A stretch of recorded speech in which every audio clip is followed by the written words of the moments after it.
It's a busy night for Jeremy, the bartender. As he's juggling orders and keeping an eye on the counter, the phone rings. A woman on the line is asking about someone, but Jeremy isn't good with names. He's better at remembering what people eat.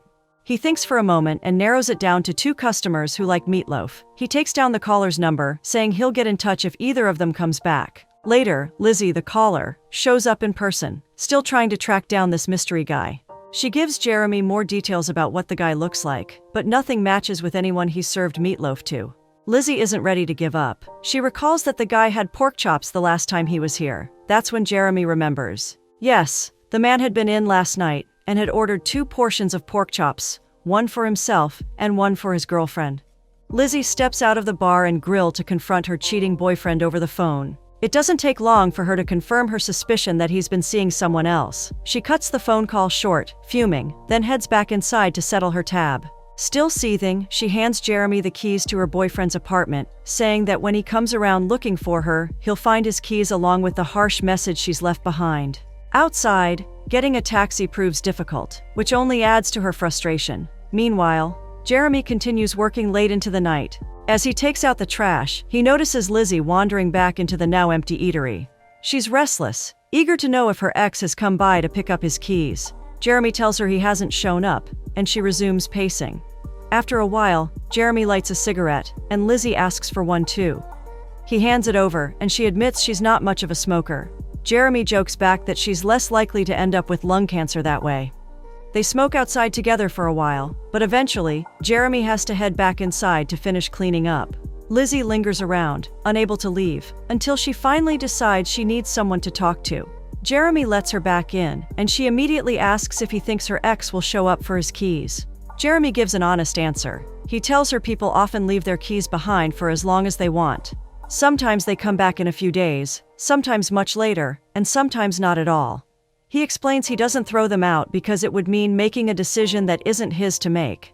Lizzie struggles to understand how people can do things with no clear reasoning. To explain, Jeremy uses desserts as an example. People make choices just because they feel like it. Some prefer certain desserts over others, and it's not really the dessert's fault. Inspired, Lizzie asks for a slice of the blueberry pie that no one had ordered and that Jeremy was about to throw out. Jeremy gets to work, preparing to serve it with a scoop of ice cream. Lizzie likes the pie and Jeremy has his portion so they can eat together.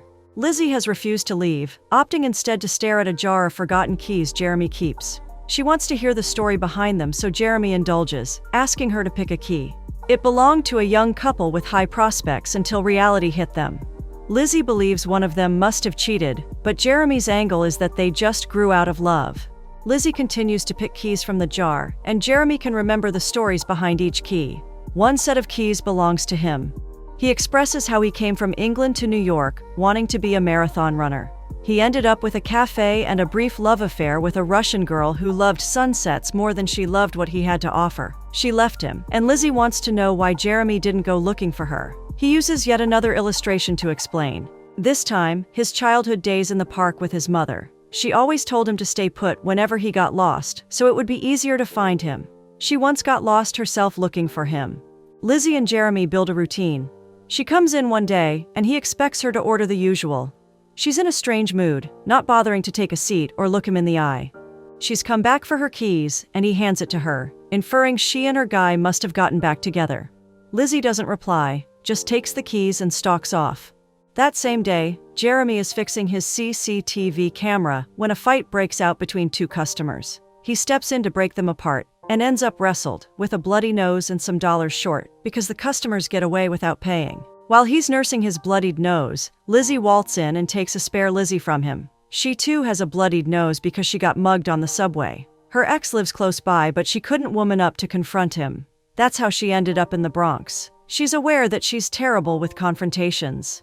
Jeremy offers to call the police, but Lizzie, still defiant, claims the thief didn't get away with much because she fought back. Jeremy returns to fixing the camera. It's been acting up for days, not really useful for security, but he keeps it around like a journal, capturing moments of his life just as he likes it. He sometimes watches the footage but keeps only the highlights. Lizzie is intrigued and asks to see them, so he takes her to the security room. Watching the footage, she suddenly breaks down in tears, likely because some of the clips show her glimpses of her own troubled relationship. While she cries, he offers comfort as best as he can by stroking her hair and holding her close. When she's calm, he serves her a pie. After her meal, she dozes off on the table. Jeremy cleans around her, careful not to wake her up. He notices she has cream smudged around her mouth, so he reaches out ever so gently to try and clean it. On second thought, he leans in and kisses her. She doesn't wake up, but must have felt the sensation because she bites her lips in response. The smudges are gone, and as if to say thank you, she unconsciously stretches her lips in a smile. Lizzie leaves without the keys. Lizzie makes her way to her ex's apartment building, but doesn't go inside. She stays on the street, leaning against a post, watching from a distance. From where she stands, she can see through the window on the second floor. Her ex is there, moving around with his new lover, absorbed in whatever they're doing. Lizzie watches them for a while, just taking it all in. After a few moments, she decides she's seen enough. She turns away and starts walking, feeling the weight of it all as she heads down the street. Lizzie goes to Memphis, Tennessee, and keeps Jeremy posted with a postcard. She works 2 jobs, one at a diner and the second at a bar. She still has trouble sleeping at night, so the 2 jobs, though exhausting, keep her mind busy. That way, she isn't thinking about her ex. Days later, Lizzie is working at the bar but wouldn't mind heading home. She can't, because there's an engrossed customer who doesn't look like he's leaving anytime soon. Sandy, her co-worker, informs her that's Arnie. He's a regular and always engrossed in his drinks. If she wants to leave, Sandy advises her to run his check by him so Travis can add it to his tab. Lizzie hands Arnie his check and he registers her presence with bleary eyes. He's had a total of 8 drinks and is still conscious in his mind to note she's new there. Lizzie introduces herself on his request, and he mentions he won't be seeing her again because it's his last night of drinking. He signs the check and hands her a tip before taking his leave. The 2 meet again at Lizzie's day job, and she clarifies she's not a twin. Arnie is a police officer and is in uniform. He's also sober today. Arnie asks Lizzie why she's working so hard, and she states she's saving for a car. She plans to travel around in the said car. Arnie tells her to keep the change from his bill. Lizzie is surprised to see Arnie at the bar. He claims he needs drinks to celebrate his last night of drinking. Travis makes sure Arnie isn't proving a problem. From her point of view, Arnie is just lonely. He's also single, even though he still acts like he's married. Sue Lynn struts into the bar and Travis is sure things will only go down south from there. Arnie approaches her, wanting to talk, but Sue Lynn is cold. She has someone else waiting outside for her. Late into the night, Arnie has bleary eyes again. Lizzie doesn't want to be a prude but wonders if Arnie has thought about going sober. He has several times, with a couple of sobriety chips to prove it. One of the chips reminds him he got as far as 90 days. Lizzie writes to Jeremy again during her day job. She tells him about Arnie and his sobriety chips. Blueberry pies are the equivalent of her sobriety chips. Arnie finds her writing and wonders why she can't just call. She replies that she prefers putting her thoughts on paper. Later at the bar, Arnie decides to try things Lizzie's way. He has a notepad and starts jotting things down himself. Lizzie asks what he's doing and relays that he's writing a letter to Sue Lynn, his wife. A group of men walk into the bar and Sue Lynn's lover is one of them. Arnie's mood changes and he crumbles and then tosses his letter aside. He takes a sip from his drink, first appearing like he's going to sulk and wallow, but then he approaches his rival and punches him. The altercation gets more violent when Arnie gets a weapon to hit Randy with. Travis has to intervene, pulling Arnie away from his victim. Randy got beat up so badly that he was taken away by an ambulance. The police show up and Travis gives Arnie a long talk back in the bar. Meanwhile, Jeremy gets Lizzie's postcard and tries to track her down by phoning every bar and grill in Memphis. He does get in touch with Elizabeth, and he gushes about how much he's missed her, but it ends up being the wrong Elizabeth. Sue Lynn confronts Arnie about what he did. She's furious and drills down the fact that they're separated, meaning she's free to see whomever she wants. Arnie doesn't want to let her go. He pleads for time, embracing her from behind when she tries to walk away. Sue Lynn stands her ground that it's over between them. She plans to restart her life and get a job. Arnie snides she doesn't need one, because she's got enough lovers to bill. This riles Sue Lynn, and she starts hitting Arnie until someone intervenes. Boy, there's always classic drama at a bar. Arnie pulls out his gun and threatens Sue Lynn with it. Travis tries to be the voice of reason. Sue Lynn is tired, and she screams at him that it's over. Then she leaves the bar. Arnie is once again the last customer at the bar. Just before he decides to leave, he gives Lizzie a big tip. She tries to reject it, but he reminds her she's saving up for a car, and he would preface it's not a scrap. Lizzie draws his attention to the sobriety chips he's forgotten, but he would rather she throws them away. Arnie meets a tragic end. According to the police, it was an accident. He couldn't see and skidded off the road. Sue Lin visits the bar after Arnie's passing. She ignores the glares from customers and workers, taking her seat by the counter. Lizzie takes her vodka order. Sue Lin professes she hasn't had a drink in 6 years. She calls out to the rest of the bar to toast to Arnie's life. They shun her, but she's far from deterred. She mentions alcohol doesn't have the most exciting taste, but she goes on to order another glass. Sue Lin is drunk when Lizzie presents Arnie's tab. She gets riled and accosts Travis for thinking Arnie's tab is her business. Travis infers that it is her business because he is her husband. Sue Lin lashes out, saying that Travis should talk to Arnie's lawyer if he wants his bill settled. Travis doesn't like Sue Lin much, and he isn't afraid to let the woman know. The feelings are mutual. Regardless, Travis sends Lizzie after Sue Lin because she's drunk and she might get hurt on the way home. Sue Lin sits on a curb and looks on at Arnie's memorial shrine. Lizzie tells her it's late and offers to take her home, but Sue Lin is in story mode. She elucidates how she first met Arnie. She was 17 and he pulled her over because she was intoxicated. They got married, but it didn't last. They fell out of love just as quickly. She left him, but every time she came back, he was still waiting, still hung up on her. It got to be too much, and she started wishing he'd just perish so she could finally be free of him. She didn't hate Arnie. She just wanted to move on. But now that she's got what she wanted, it doesn't feel the way she thought it would. This was the same spot where they first met all those years back.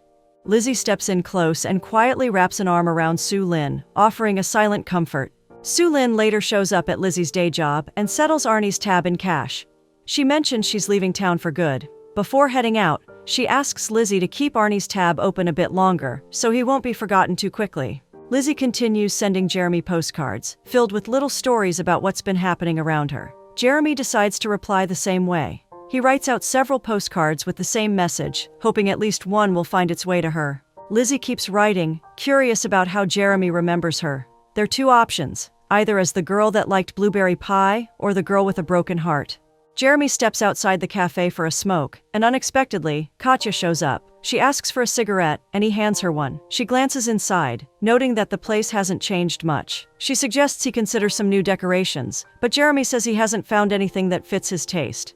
Katya hints he's just being sentimental. She then asks if he still keeps the keys. He does. She was the one who once told him to never toss them out because that would mean losing a way back in. She presses further, asking if there's still a chance for her. But Jeremy calmly replies that he's not waiting by the open door. Katya needs to catch a morning flight, but Jeremy is curious about why she came in the first place. She came back for sentimental reasons. There's no bad blood between the two, and they even share a kiss when Katya has to leave. It's been almost a year since Lizzie left New York. She still writes Jeremy, but she now works in a casino. She's fascinated by gamblers, wondering if she would ever have that courage or faith that luck is on her side. Leslie is an experienced gambler and tips unlike her opponent, Aloha. After losing a poker match to him, she leaves the table and finds Lizzie. She orders salad and eggs but is still jumpy about the game, wanting back in. Sadly, she has no money left and no one in the casino is going to lend it to her. She calls someone to ask, but they're no help either. Leslie and Lizzie, now Beth, get discussing. Beth reveals she started off in New York, and several buses later, she's in Nevada. Beth hasn't saved enough for a car which she would prefer over the bus rides. Leslie's gears start spinning and she lays down a preposition. Beth has over $2,000, enough to get her back in the game. She believes she can use that money to win much more, and should she lose, then Beth can have her brand new Jag as collateral. It seems too good to be true, and Beth asks for a moment to go over what she's just heard. After much thought, she decides to take the deal. Leslie steps back into the game, and Beth periodically waits at the table. The poker player starts off well, and Beth is excited. She goes outside to have another bite while Leslie raises the stakes. Leslie's luck has run dry, and she's doing her best to keep herself together. The bottom line is, Beth gets the car as collateral. As a last favor, Leslie asks for a ride. They hit the road to Vegas. Leslie mentions she knows some people there who could stake her and get her back in the game. But Beth can't help noticing that Leslie seems almost hesitant about reaching Vegas. It's a long drive, and they find places to sleep along the way. During one of their stops, Beth asks about the person Leslie plans to stake her. She wonders if it's a boyfriend, but Leslie admits she hasn't been that lucky with love. No romantic partners were willing to hand over their money. The mystery man is her father, and he taught her how to play poker. Their relationship is currently estranged. They resume their ride and Leslie gives Beth pointers on how to play poker. Beth knows Leslie is experienced but can't understand why she is still lost. Leslie pitches that luck is a factor when it comes to gambling. Leslie gets a call but chooses to ignore it. At their next stop, Leslie tells a caller off. She mentions she's changed numbers 3 times already and would prefer the caller let her be. While having lunch at a diner, Leslie gets another call. Frustrated, she tells Beth to answer it for her and tell whoever it is to buzz off. Beth decides to hear the caller out before hanging up. She tells Leslie the caller said her father is in critical condition at the hospital. Leslie scoffs, dismissing it as another one of his tricks. She's not buying it this time. Even if someone from the hospital called, she's convinced he could have paid them off just to get her attention. Beth offers another perspective. If he did pay, maybe he's desperate to see her. Leslie, priding herself as a good judge of character, claims Beth is too trusting and a little too curious. Beth denies having any prying questions, but Leslie presses on. She knows what Beth wants to ask and says she doesn't care if it's real or not. She doesn't care what happens to her father, but it's clear she's not hiding how much she does care.